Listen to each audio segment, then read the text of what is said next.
Radio Equinox, la chaîne du peuple. La chaîne du peuple. Bonjour, nous disions une fois qu'après ce qui est arrivé à l'opposition en 2025, elle ne doit plus se permettre de reprendre les mêmes procédés et s'attendre à un résultat différent. C'est-à-dire que si vous reprenez les mêmes choses sans tirer les leçons de ce qui vous est arrivé, attendez-vous à vivre la même chose. Alors, ce que l'opposition doit tirer comme leçon, ce sont les conséquences du manque d'omerta et de solidarité dans son camp.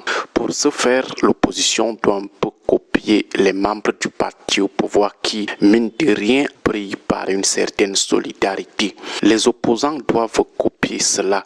On peut ne pas être d'accord avec le RDPC, mais reconnaître quand même que ce parti a toujours brillé par une certaine exemplarité en matière de solidarité.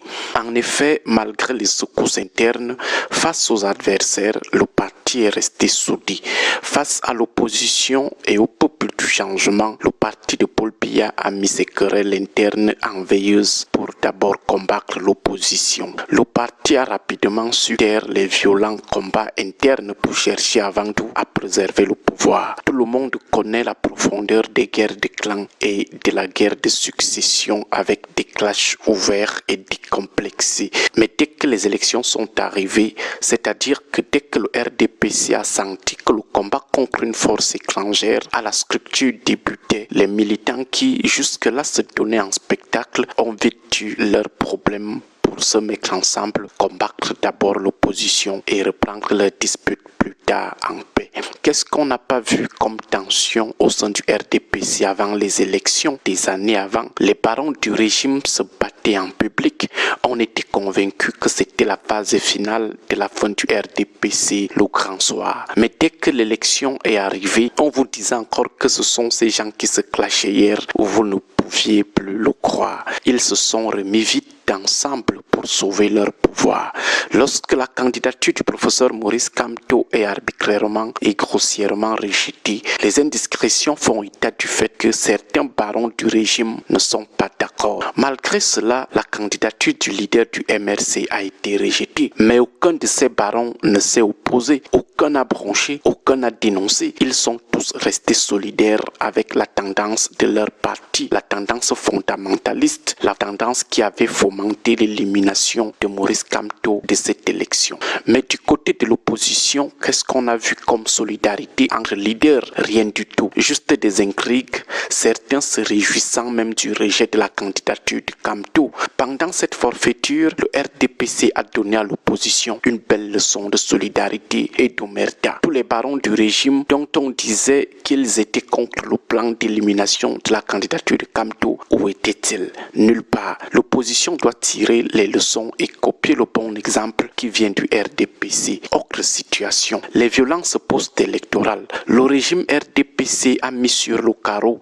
la vie de dizaines de jeunes gens, des dizaines de Camerounais que le régime a froidement tués en quelques jours. Des milliers de citoyens ont été arrêtés, torturés et jetés en prison. Au sein du RDPC, ce fut l'omerta. On n'a pas entendu d'éclat de voix ni de son discordant. Ils ont tous été solidaires de cette répression mortelle. Même ceux qu'on a souvent présentés comme des modérés ou des progressistes, tous ont été solidaires avec la branche des fondamentalistes dans ce projet de neutralisation de l'opposition par les armes. Ils ont tous assumé les tueries. Ils sont tous restés muets malgré les clivages qui secouent le parti. Aucun camp interne au parti n'a livré son camarade. Tous sont restés solidaires et dans l'omerta. Aucun camp rival interne n'a bronché, même pas une interview pour regretter, encore moins pour condamner. Tous ont appliqué la théorie de l'omerta. Mais dans le camp de l'opposition, qu'est-ce qu'on a vu? Seulement la division habituelle, les intrigues habituelles, l'égoïsme habituel, la mesquinerie habituelle, l'indifférence habituelle face au malheur de l'autre. Certains se sont même joints au RDPC pour cautionner la répression mortelle. Or, au RDPC, même face à des actes aussi graves, les gars sont restés solidaires. Ils ont tous accepté d'assumer la responsabilité des tueries. Ils ont tous accepté d'assumer toutes les conséquences historiques de cette violence de masse. Depuis que la situation s'est un peu calmée, vous n'avez entendu aucun cadre du RDPC dire qu'il faut que les donneurs d'ordre ou les exécutants de leur rang répondent de leurs actes. Jamais. Ils sont tous muets. Pour temps, avant les élections, on était convaincu que c'était gâté au RDPC avec les clans Gongo, clan Motazé. On a vu à la télé les clashs publics entre Ngongo et René Sadi. Mais dès que l'élection est arrivée, toutes ces querelles se sont tues pour laisser place à la défense du pouvoir RDPC. Le parti faisait face à un ennemi extérieur, à un étranger, c'est-à-dire l'opposition, le peuple du changement.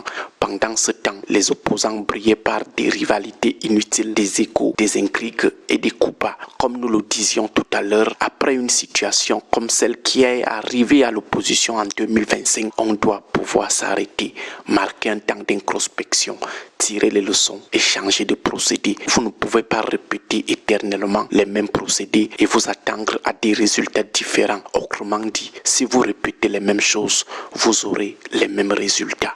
Bonne journée à tous. Que Dieu et nos ancêtres veillent sur nous.